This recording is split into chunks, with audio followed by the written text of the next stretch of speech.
After years of being divorced from Dad, Mom finally seemed happy again. I could hear her humming while fixing up our new room. Hey there, I'm Meredith, and today we're welcoming Mr. Miller, my soon-to-be stepdad, into our home. Their wedding's next month.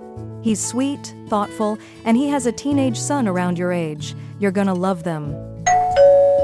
Oh, they're here. Mr. Miller looked just as nice and polite as Mom said. For a second, I imagined a happy little family until his son walked in. Oh my gosh, it was Peyton, my ex-boyfriend. What's wrong, sweetie? No way. No freaking way. Out of every guy in every town across the country, it had to be him. 1 year ago, he just vanished. No calls, no texts, no explanation, just gone. My little heart shattered. I hated him so much, I swore I'd never open up again, until Ryan came along. He was in my class. Cute, caring, always looking out for me. And we started dating pretty fast. But what would Ryan say if he found out I was living with my ex?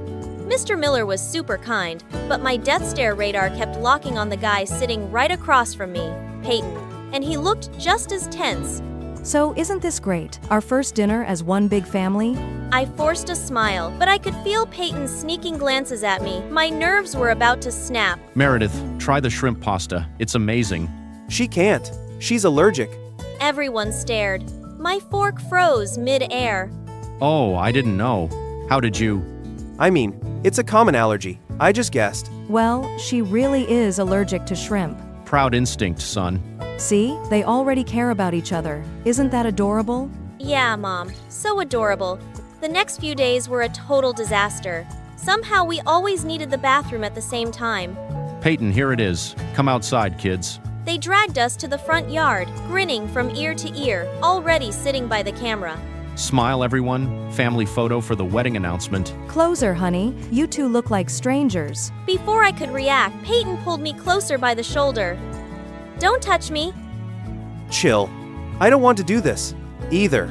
I was so mad. I could feel my soul leaving my body. The photo literally captured the exact moment my spirit clocked out, just when I thought living with my ex was the worst part. Surprise! Peyton transferred to my school. He popped up everywhere, even when I tried pretending he didn't exist. Ryan, let's go. Come on. Meredith, my dear little stepsis. Ryan froze, staring at me for answers, as Peyton strolled over. They shook hands, both smiling awkwardly, but I could feel the tension. Peyton was totally messing with me. Then the hallway went silent as this girl strutted in with perfect hair, designer bag, and smelling like Chanel. Rebecca, you? You transferred here? Obviously. You think I'd let my boyfriend start a new school alone? Boyfriend? Oh yeah, and you're Meredith, his stepsister. Now, I also know what went down between you two, so back off. This is such a mess. Yeah, of course. The whole universe must have thought this mess was hilarious. All four of us ended up in the same class. Rebecca kept side-eyeing me non-stop. Ugh, she was so annoying. While Peyton acted all chill, and Ryan looked one meltdown away from exploding. After class, I couldn't find Ryan anywhere until I caught him with Rebecca again, whispering in the hallway. We should keep an eye on them just in case. Yeah, I don't trust that Peyton guy. Please, Meredith is the one you shouldn't trust. And that, my friends, was how their ridiculous little alliance began. Every time Peyton tried talking to me, Ryan would accidentally pull me away, and Rebecca would show up out of nowhere just to cling onto Peyton. That afternoon, the sky turned gray right before a heavy rain poured down. Everyone had already gone home except me. I hid in the library, trying to avoid bumping into my oh-so-dear stepbrother back home. I didn't even realize this school had closed until the lights started dimming. I tried the door handle, but it wouldn't budge. The rain outside was so loud, no one could hear me banging on the door. I cried, not because I was scared, but because I hated that feeling of being left behind. The same empty ache I'd known since Dad walked away. The kind of pain I'd buried deep for years. Meredith. He was standing right there, dripping wet, even though he'd brought an umbrella. You didn't come home. Dad and your mom were worried sick. I wasn't expecting him, obviously. I know you're still mad at me, but we need to talk about the past. Something inside me cracked. Maybe it was me. Maybe it was the rain, and the words just spilled out before I could stop them. You disappeared. Not even a goodbye. I know, and I'm sorry. Sorry doesn't fix anything, Peyton. I waited for weeks. You didn't deserve that. I swear. It wasn't because of you. It was. He stopped. The rain kept pounding outside. The day I stopped calling you was the day my mom left with another man. Dad drowned himself in work, and I didn't know how to exist in that house anymore. So I just vanished from everything. I wanted to stay mad, but I couldn't. My dad did the same thing. He did? Yeah. One morning, he just left. No call, no visit, nothing. I remember sitting on the porch, waiting for him to come back. I was 8. I promised myself I'd never trust anyone who could just leave me again. Oh, Meredith, I feel like the world's worst person right now. I don't. But thanks for telling me. I get it now, and I forgive you. That guy, Ryan, he's good to you, right? Ryan's the best boyfriend I've ever had. Good. You deserve that. What about Rebecca? She was the light that pulled me out of that dark place. She stayed when everything else fell apart. Guess we both found the right people then. Meredith, I don't know how to make you believe me, but I want to protect you, like a real brother would. I'll give you a chance, but only if you promise not to disappear again. I promise. Funny thing, the rain had stopped. We walked home in silence, but for the first time, that silence didn't feel heavy. The air at home felt different too, light somehow, like someone had finally opened the windows and let the past drift away. We helped clean up the house together, getting ready for the wedding. Peyton even teased me like a real brother, annoying, but kinda sweet. I told Ryan everything. He just listened quietly, then smiled. I'm glad everything's finally okay. Even Rebecca wasn't acting like a rival anymore. She showed up at my house with cupcakes. Peace offering. It was the first time we actually laughed together. Then one afternoon, we came home and saw Mr. Miller packing his suitcase. What's going on? I'm sorry, both of you. There won't be a wedding. What? Maybe we just need more time. I looked at Peyton. He was just as stunned. The wedding was supposed to be in 3 days. Through the window, I watched him carry the last suitcase to the car. Mom locked herself in her room, and every now and then, I could hear her quietly crying. Maybe Peyton was right. I think they're scared. Scared the same thing will happen again. Both my mom and his dad had been hurt before, and now that same fear was ruining everything again. No, I couldn't let that happen. Right then, my phone buzzed. It was a message from Peyton. We can't let them ruin this. Yeah, we need a plan. I told Mom, my school is holding a special event. She hesitated, but my persistence wore her down. Meanwhile, Peyton was working on his dad. That Friday night, the plan went into action. Mom looked so beautiful in her dress. Across town, Peyton texted me. We're on our way. Table's ready. Don't mess this up. Same to you, stepbrother. The restaurant felt warm and glowy when we walked in. I scanned the crowd and spotted them sitting right in the center. Mr. Miller looked tense, like he already sensed something. Their eyes met from across the room. Mom started to turn away. Peyton gently nudged his dad toward my mom. He looked nervous, like a man falling in love for the very first time, while she blushed so hard she could barely look at him. The lights turned warm and golden, wrapping around them like a dream. For a moment, it felt like the whole world disappeared. Peyton glanced at me, and I knew we were thinking the same exact thing. We actually did it. We fixed what fear had broken. The wedding happened right on schedule. Ryan and Rebecca showed up early to help us decorate a cozy backyard ceremony. Under twinkle lights and paper lanterns, Peyton walked over to Ryan. They talked for a bit, then shook hands. When they looked my way and smiled, my heart just melted a little. Mom appeared in her wedding gown, standing beside Mr. Miller, now officially my stepdad. When they thanked us for bringing them back together, my throat tightened. Ryan slipped me a handkerchief. Someday I'll make you wear a dress like that. You'd better mean that, mister. Then, everyone got pulled into a big family photo, even Ryan and Rebecca. All right. Everyone say family. This time, I smiled for real, big and bright. It felt so good knowing everything finally fell into place.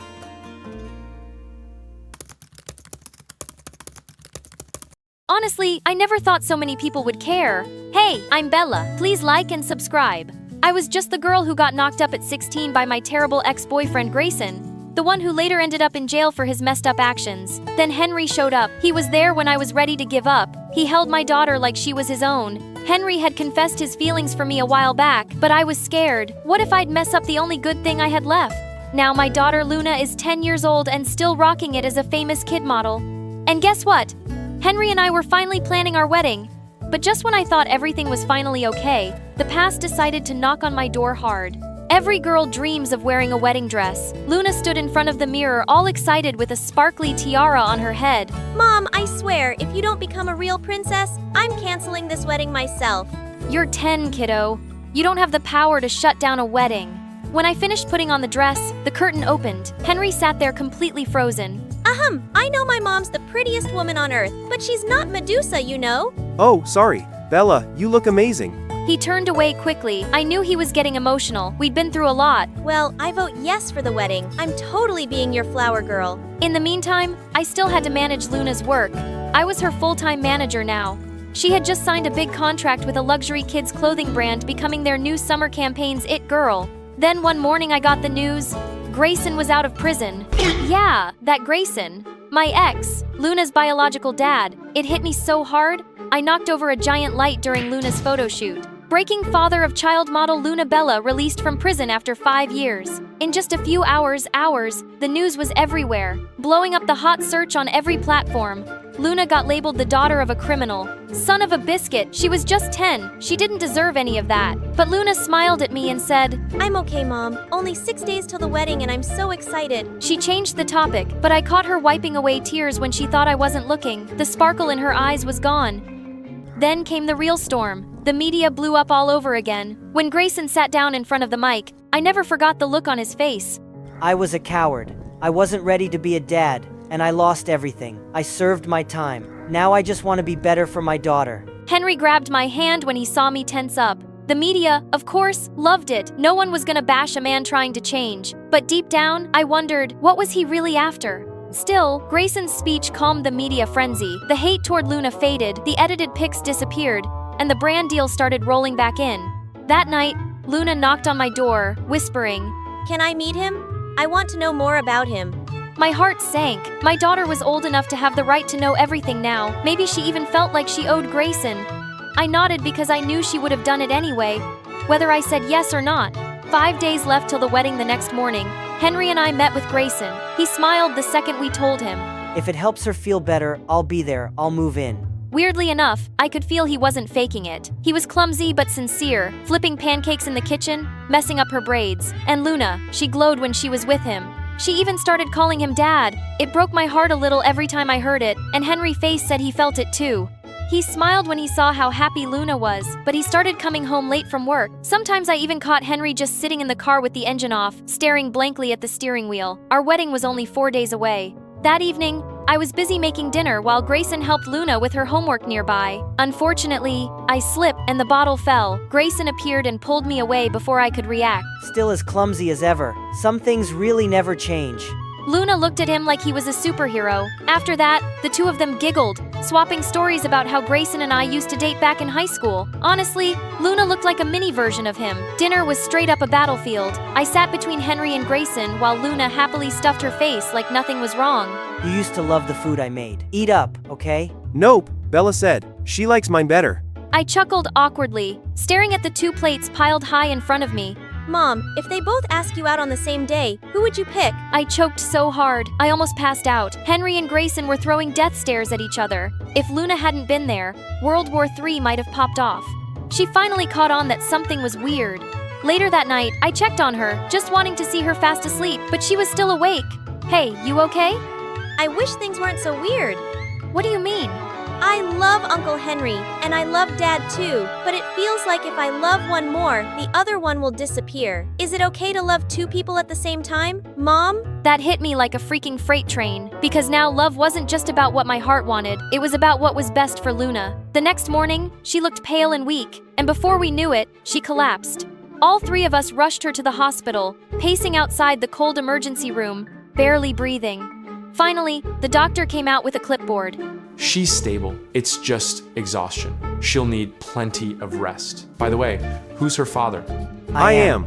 Both of them shot up at the same time. The awkward silence afterward felt like it dragged on for centuries. And Henry, he stepped back. After Grayson left with the doctor, I turned to Henry. She's gonna be okay. She'll get stronger, and then we can go back to planning our wedding. Just 3 more days. Maybe we should wait until she's really better. You want to postpone the wedding? Luna is what matters most right now. We sat there in silence, my heart slowly crumbling. And just like that, our wedding was postponed indefinitely. After that, Henry disappeared, leaving just a short message saying he had to handle some business. The first time he ever chose to leave. Just so Luna and I wouldn't be stuck in this crazy mess we were all tangled in. The house felt so empty without him. We could start over. You know that. I looked at him. He seemed so much more worn out after those nights of worrying about Luna. This family used to be mine. I've changed. You've seen it. I've tried. I didn't say anything. I still love you. I never stopped. Please, just give me a chance. I woke up the next morning. Today was supposed to be my wedding day, but the house was quiet. I walked to Luna's room. It was empty. There was no sign of her. Grayson's car was gone too. My blood ran cold. Grayson had kidnapped Luna once before when she was 5. That's why he ended up behind bars. Sure, maybe he changed, but my hands trembled as I reached for my phone, ready to call the cops. And suddenly, Luna ran in, holding an ice cream cone. Mom, Dad took me to the park. We fed the ducks. Okay, they chased me a little, but it was so much fun. Sorry, I just wanted to take her for a little walk. That night, while I was reading her a story, Luna spoke. Dad really loves me, but I miss Uncle Henry so much. My heart sank. I couldn't even find the right words. So I handed her a pen. Let's write down one name, the person we want by our side for real, for the rest of our lives. She nodded. And the next morning, she handed me a small, carefully folded piece of paper. I met Grayson at the old cafe by the lake. He was already there when I arrived. When you asked me for a chance. You chose Henry. Yeah, but about Luna. I thought maybe if she chose me, I'd still have a place somewhere. I pulled out Luna's folded paper and placed it on the table. Right then, it felt like the whole world shrank down to that tiny piece of paper. Paper! I stared at it like I could see straight through. I didn't open it. I pushed it towards Grayson instead. His face softened as he unfolded it. She loves you, and she knows he's always been there for you too. I can't be mad about that. But, hey, at least let me visit her sometimes. Yeah.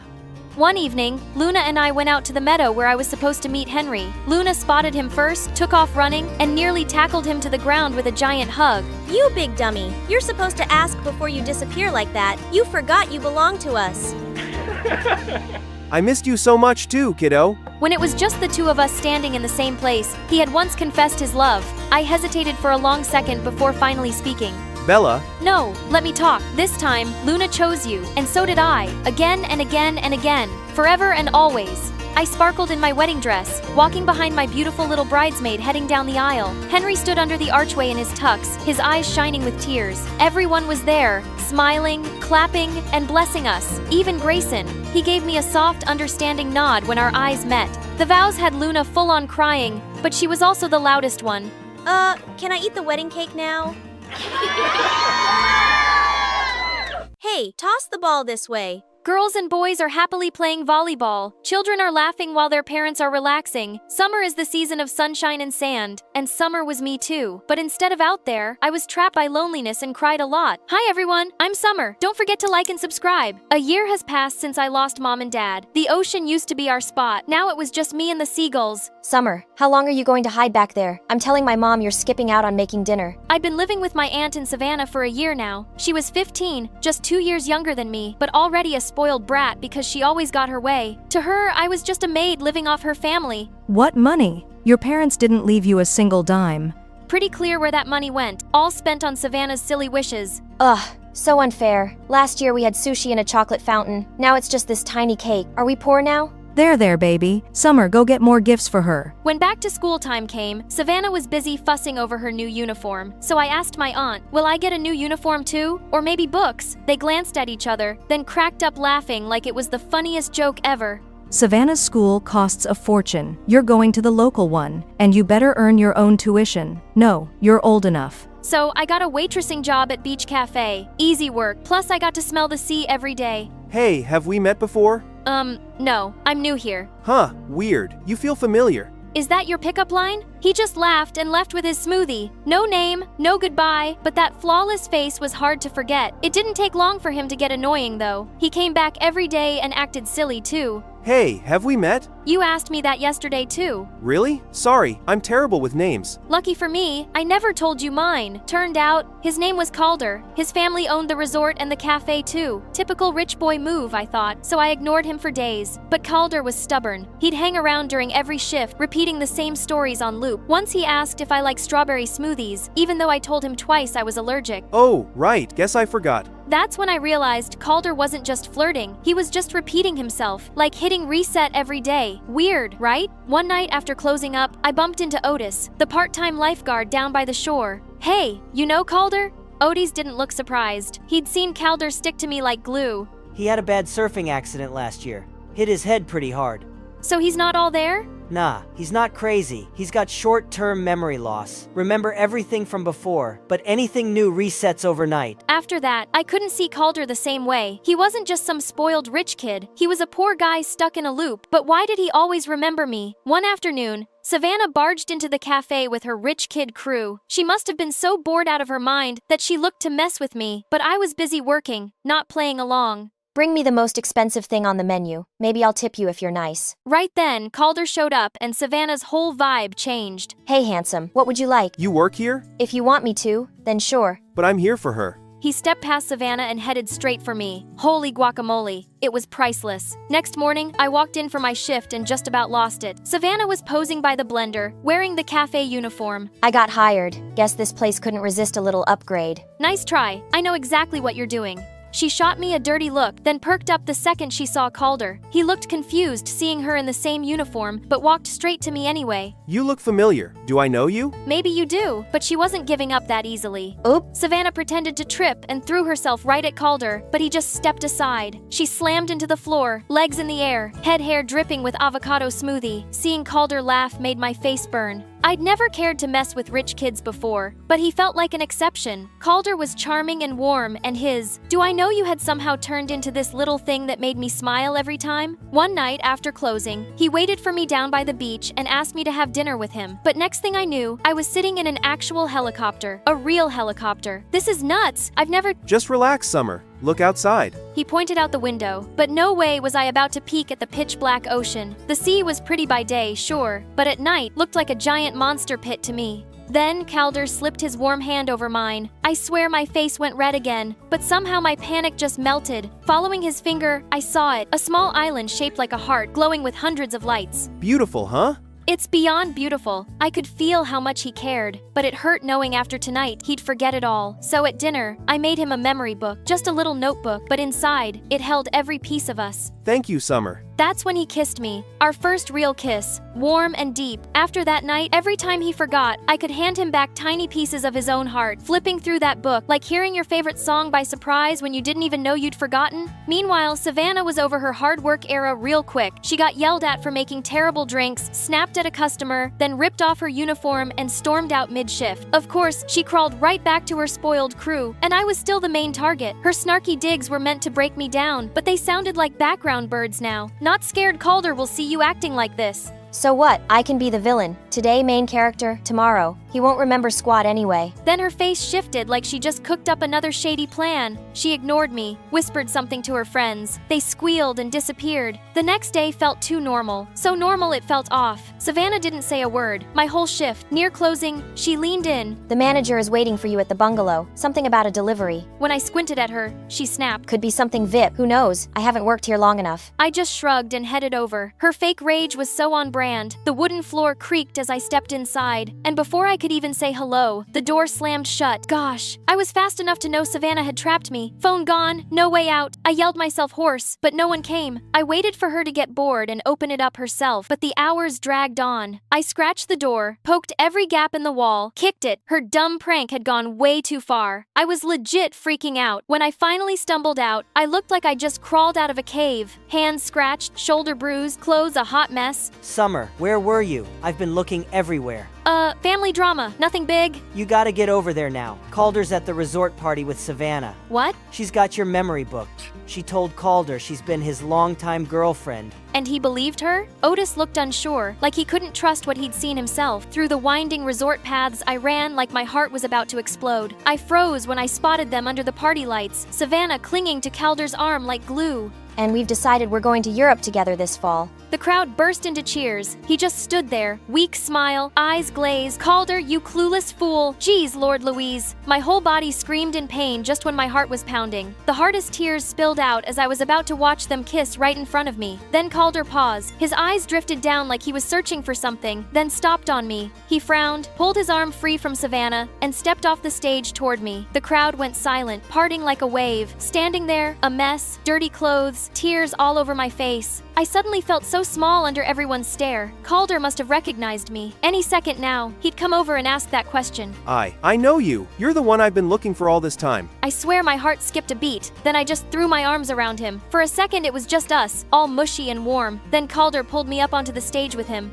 This is Summer. She's the one I love. No. Savannah lunged at me, but Otis jumped in, dragging her off while her fancy friend whispered awkwardly and started slipping away. In the end, it was just me and Calder standing there like a freaking movie ending. How you remember me. A year ago, I saw this tiny girl crying alone, your pretty face all soaked with tears. I couldn't get you out of my head. Every time I surfed, I'd look for you on that beach. Then one day, I slipped off my board. Big crash, and when I saw you crying again, it all came back. You, every bit of you, my Summer. The next morning, Calder brought me back home, right in time to see Savannah chucking my stuff out the door. You are never setting foot in my house again. You took every penny my parents left, and now you're throwing me out? She's not staying here. Not anymore. We're going abroad together. She's gonna co-own this whole resort with me as my future wife. Savannah's jaw hit the floor. My aunt turned ghost pale. But we just walked away, leaving all that rotten mess behind. Clutching Calder's hand, I knew for real I was gonna be happy. Hi, I'm Lorna from Nashville, and this is my story.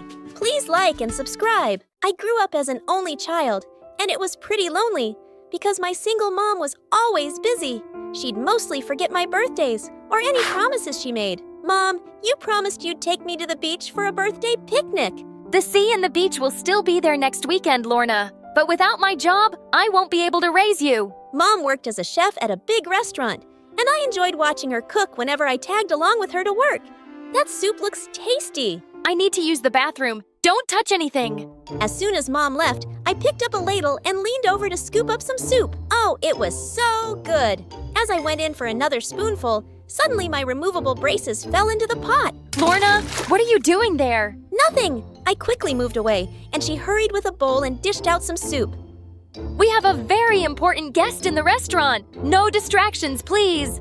When she went out again, I frantically searched for my braces, but moments later, she came into the kitchen crying.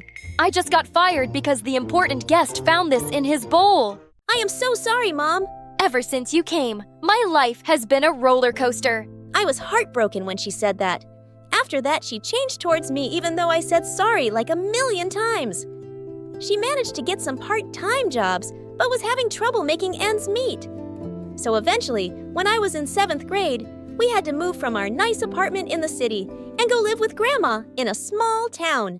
We hadn't met Grandma in ages, and she hugged me tight. Oh, you've grown so big, Lorna. Mom just sulked and took our bags upstairs to her old room. Grandma made an amazing supper, and I was having a great time, but Mom was still in a bad mood. And then she had the strangest conversation with Grandma. I don't want certain people to know that we're here. That's kind of impossible, dear. It's a small town. We're only going to be around for a few months till I get another job. Just don't talk about us with anyone. But I like Grandma's house. Please, let's just stay here for good. Mom just ignored me and walked off. We'll convince her to stay. Don't worry. Now you go to bed because tomorrow is your first day at your new school. The school I was going to was actually Mom's old school, and Grandma took me there the next morning while Mom stayed in bed. As I walked through the corridor, I saw this boy with big glasses hanging from his locker. Hello, can you help me down? How did you get up there? My stupid older stepbrother and his friends. I was as short as him, so it was a bit difficult getting him down, but we both ended up in a heap on the floor. Thanks. I've never seen you around before. Oh, I'm new. My name is Lorna. What's that smell? What smell? It's coming from your bag. Do you have dead skunks in there? When I opened it, I saw that Grandma had packed me lunch, and it was leftovers from last night, and it didn't smell right. The boy ran away without even telling me his name. But when I got to class, I saw him there, and he instantly yelled. Hey everyone, there's the stink bomb I was telling you about. That's how he paid me back for helping him? Everyone pinched their noses as I sat down with my stinky backpack. Right behind that jerk, whose name was Brad. Hey, idiot, I'm hanging you back on that lacquer later. I know what I did was wrong, but I've been waiting for a long time for someone new to take my place in school. What are you talking about? I've always been the easy target for bullies, the one that gets thrown in the trash bin or gets the face stuck in the toilet. So you want me to go through all that? It's not that bad, you look strong. Good luck. When I got home, I told Grandma it was a bad idea to put leftovers in my lunchbox. I'm sorry, dear. Let's go get some lunch snacks from the grocery store. No, she's not going to the grocery store, Mom. Why can't I go to the store? It's just a short trip. It'll be fine. No one knows who she is. What? Ugh, nothing. Mom reluctantly agreed. And as Grandma and I roamed through the aisles, I suddenly spotted Brad walk in with a man who was probably his dad. Grandma! That's the boy who made all the kids laugh at me at school. Just then, Brad's dad saw us and approached Grandma. Hi, it's been a while since I've seen you. Oh, yes. Your son has really grown up. Yeah, who's this pretty girl? Oh, just a maid's daughter. What? No, I'm not Grandma. Grandma? She's your granddaughter. Oh, God, yes, she is my granddaughter. And then Brad's dad bent down and suddenly hugged me. Okay, what are you doing, weirdo? Grand, what's going on? Honey, I wasn't supposed to tell you this, but he's your dad. What? But Mom told me my dad wasn't alive. Oh, that's what she said. Well, I'm very much alive, honey. And this is your twin brother. What? Brad and I looked at each other, stunned. And then Grandma said we needed to leave. On our way back home, Grandma explained everything to me. Your mom had just completed high school when she had you and your brother, and she wasn't ready to start a family. So she took you and asked your dad to keep your brother. But that's so unfair. I always wanted a sibling because growing up, Mom was always busy and I was so lonely. I know, love. It wasn't a fair choice for both you and your brother. When we got home, Mom was waiting for us, smiling. I got a job interview. You told me I didn't have a dad, but I saw him today. And I have a twin brother too. Were you ever gonna tell me? Gosh, I knew I shouldn't have come back here. She had to find out one day. Things like this just can't be kept a secret forever. This is a mess. Lorna, listen. I don't want to hear anything you have to say. You lied to me all my life. The next day when I woke up, Dad was in the kitchen with Brad. Why didn't you tell me you were in town? Because we made an arrangement to never see each other ever again.